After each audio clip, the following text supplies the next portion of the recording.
Welcome to the Festival of Entrepreneurs, recorded live at the NEC in Birmingham. Over the next few minutes, you'll hear from some of the most incredible founders, investors, and business leaders who joined us this year. The whole premise of what we want to walk through today is understanding what level of security is actually kind of de facto for you as an entrepreneur and SME business, but also actually what you should be looking for from your suppliers as a lead co-op as well.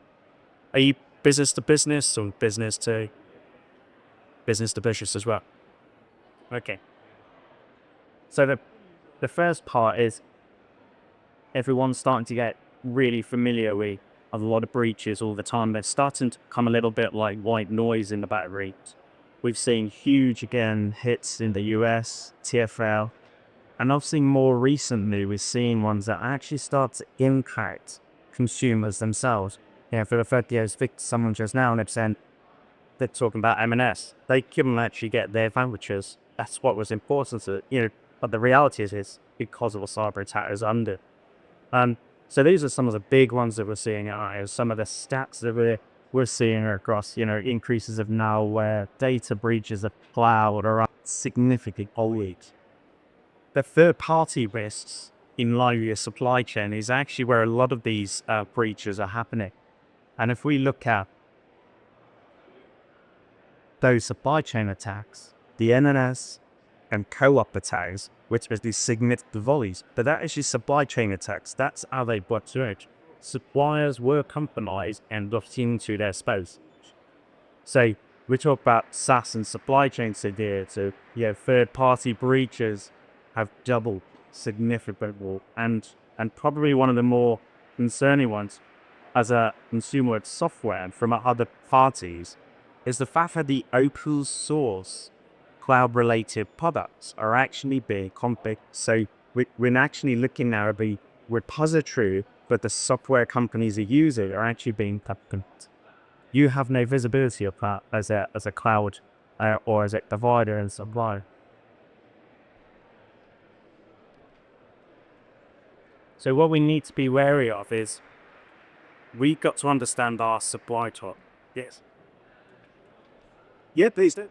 You mentioned businesses usually businesses Absolutely. Whether you take your software libraries from an open source and your AI models, you need to be able to understand what the exclude of that is. How secure is that you're bringing into your environment? Because ultimately you're building into your products that you're then sending on to your supply chain.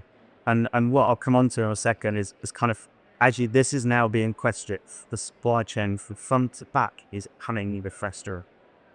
And because we're all SaaS driven, we don't necessarily know what are the products that we're using, how that security is. We have to make an educated guess though. Companies like Microsoft, AWS, they have their trust sensors.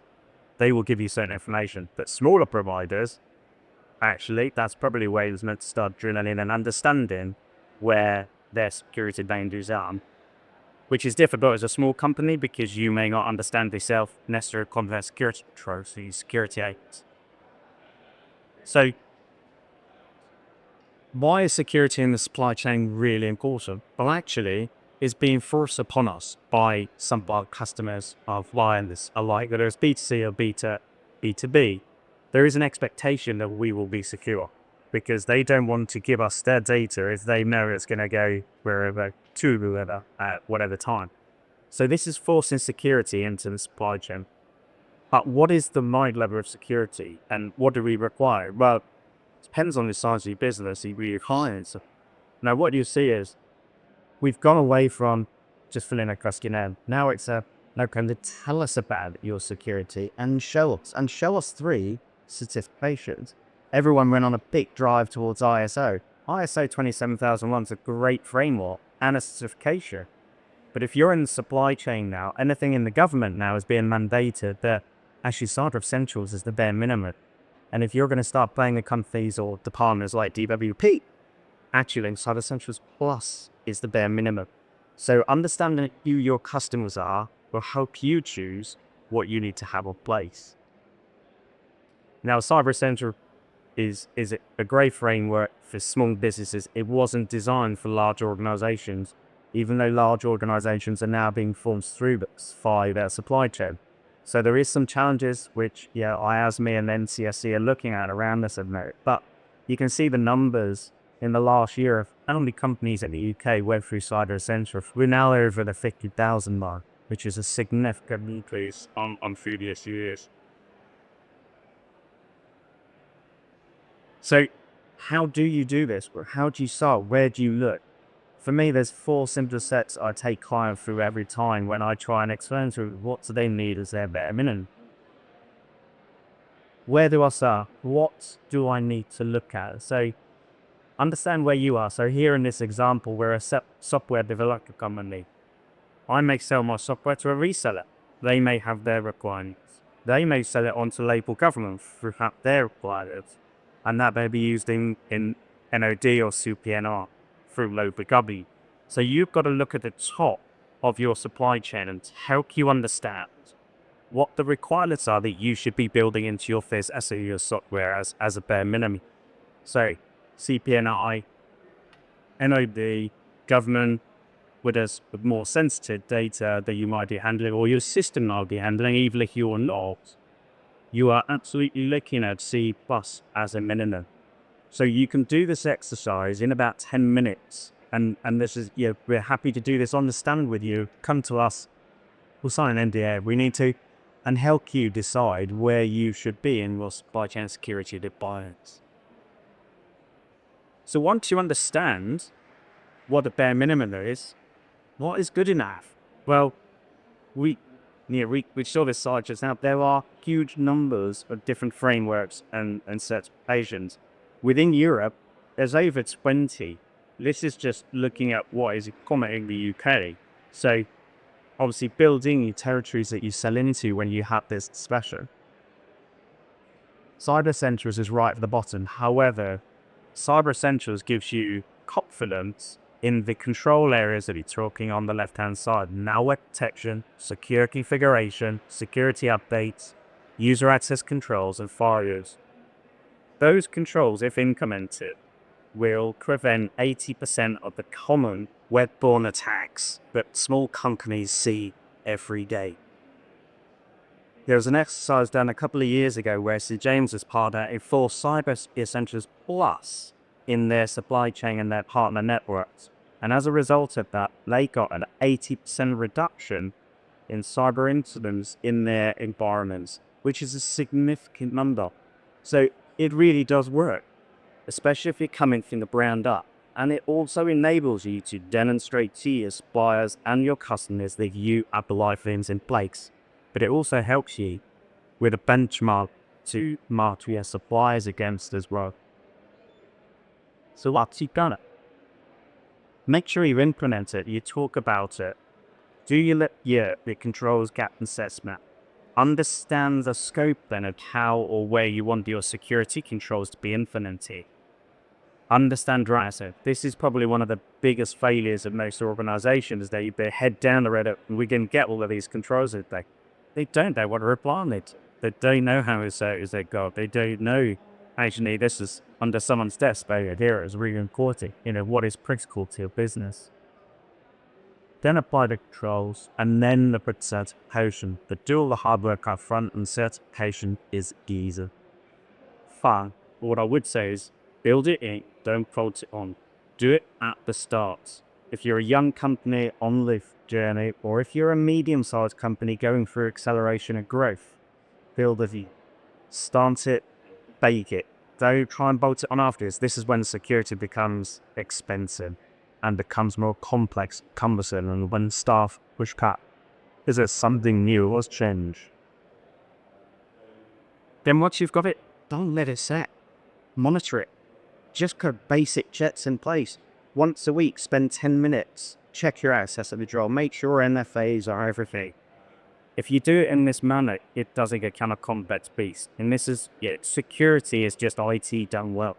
It is not anything that should be a complex magic sprinkle of a fairy dust over there. It's IT done here. And if you build it there and make sure you don't like your child's place on everything else is easy.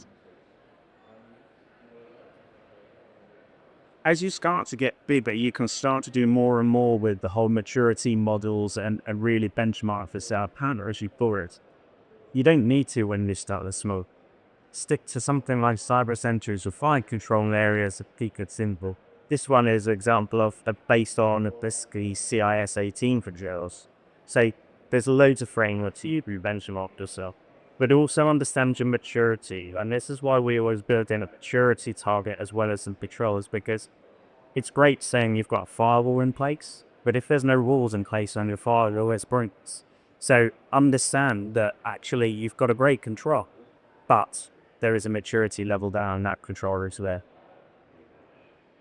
And you can measure yourself in multiple different ways and provide pretty graphs up to the management team in whatever format you want.